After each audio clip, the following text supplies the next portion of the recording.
What's good, y'all? Elvis here, back again with another episode of Better Barbering. For my new people, Better Barbers is a series that I started where I share tips and tricks that make me a better barber, that other people use to make them better barbers, and ideally better people. I've been a barber seriously for about 6+ years. So I've had my share of problematic clients, problematic situations, and I hear a lot of barbers complain about their clients, well, aspects of their business, and I was there too. But at a certain point, I have very little sympathy for barbers complaining about their business because your clients aren't the problem, you are. All right, firstly, I want to distinguish the difference between complaining and venting. Complaining is going on and on about a situation that you don't plan on changing. Complaining is talking about a problem without having any kind of solution or an approach to a solution in mind.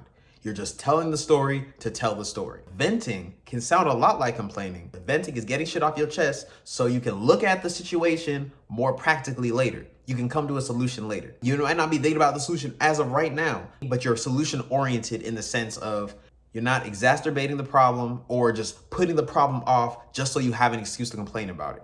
I've had my share of clients that were problematic. I've had my share of aspects of my business that were problematic. But ultimately, I set the tone. I'm in control of my business. Nobody gets to come into my business and disrespect me or my time or my effort without my permission. And it's not like somebody says, hey, you mind if I disrespect you? And I say, oh yeah, go ahead. That's not how it happens. Usually it starts small where somebody just pushes on a boundary to see if they can. A good example of that is if you have a client that's 7 minutes late for an appointment one day. If you don't say anything about it, they already know, oh, it's whatever to come in 7 minutes late.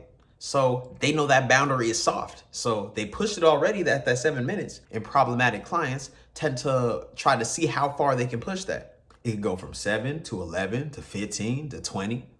At a certain point, it's a blatant disrespect of your time as well as your business. If you establish a solid boundary like a door and somebody thinks they can stick their toe in, it's not gonna be long before that door is wide the fuck open because that's just human nature. Everybody wants to see how much they can get away with, even if it's not coming from a malicious place. I'm well aware of what the speed limit is, but if no one's watching and I'm in a hurry, I can't guarantee that I'm gonna stay within that speed limit. And it's up to the police or law enforcement to set the tone.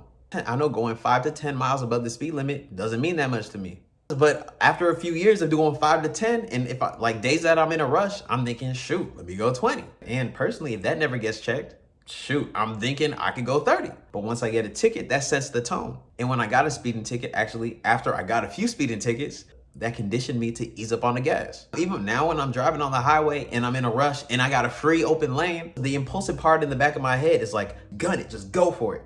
But because the tone was set, now I can control my impulse a little bit better. The police set the tone. So now when I'm on the highway and I'm in a rush and I got a free lane, the impulsive part of me is like, hey, gun it, just go for it. The logical part of me holds that back and says, hey, bro, you know what happened last time.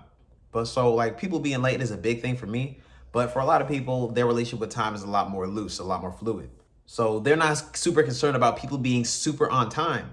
But a big problem area for them is disrespect from clients. When you're working in the service industry, a lot of people feel entitled to your service, or they have some kind of ego power trip about somebody else serving them. So they might come into the chair and have a perspective of like, oh, this dude better listen to me. He's working for me. I'm paying him type shit. That's not how I look at it. I look at it as equal exchange. I'm giving you the service that you have a certain amount of value of, and you're trading me money.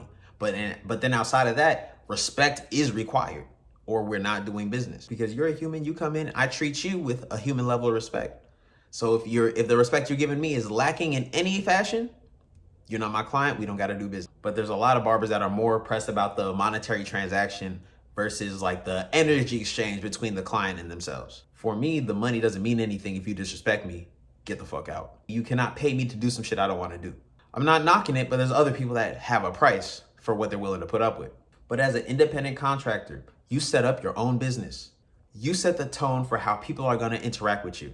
And you also are responsible for setting up the structure of your business. I came into barbering because I enjoyed the art of cutting hair and I wanted to progress in the art of it. And then I just branched into the business side of barbering as a result of like life circumstances. For people that don't know, I went to school for chemical engineering. I was gonna get to the bag regardless. But the thing that was my biggest concern was my time being my own, because whatever money somebody could pay me, I knew at some point that wouldn't be enough. But if I had ownership of my own time, I could leverage that time to make any money I want, any lifestyle I want. So it's kind of like sad to see a lot of barbers choose barbering as their path out of everything they could have did, and then set up their business to become a slave to their chair.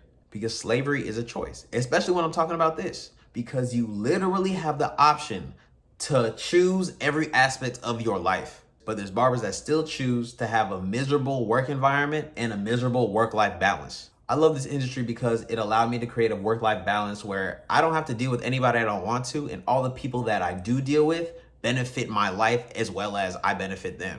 It's only mutually beneficial relationships. But before my life looked like this, I had to envision it and then I had to create it. But to do that, I had to accept ultimate accountability over my life and the decisions I make in my life. I might not choose who my specific potential clients are, but I choose the people that I service. I choose my clientele. So that means I have influence over how they interact with me and how my business is ran going forward. And there's been a bunch of problematic people I've dealt with over the years. Ultimately, if I dealt with them over a long period of time, that was my decision to entertain them as a client. And it was also my decision to allow whatever disrespect to continue. And even past just the client-barber interaction, if your clients are not paying you enough money, that is your problem, not theirs. You demand what your price is. And if you accept payment that is lower than what you're saying that your value is worth, you have lowered your value to that specific person. That was your decision. That is on you. You have to accept responsibility for that. You can't expect people to want to pay more for something that they don't value at that level. You are the one that dictates the value that other people see. Most people are not shit. So a lot of these clients are not going to be shit, but you cannot expect anybody to care about how you have your life set up more than you. There was a season of my career where I felt like I was overworked as well as underpaid. And I'm blessed that I have clients that value my service higher than whatever price I dictate because, they've always been tipping. But if I was in a position where I had big bills to pay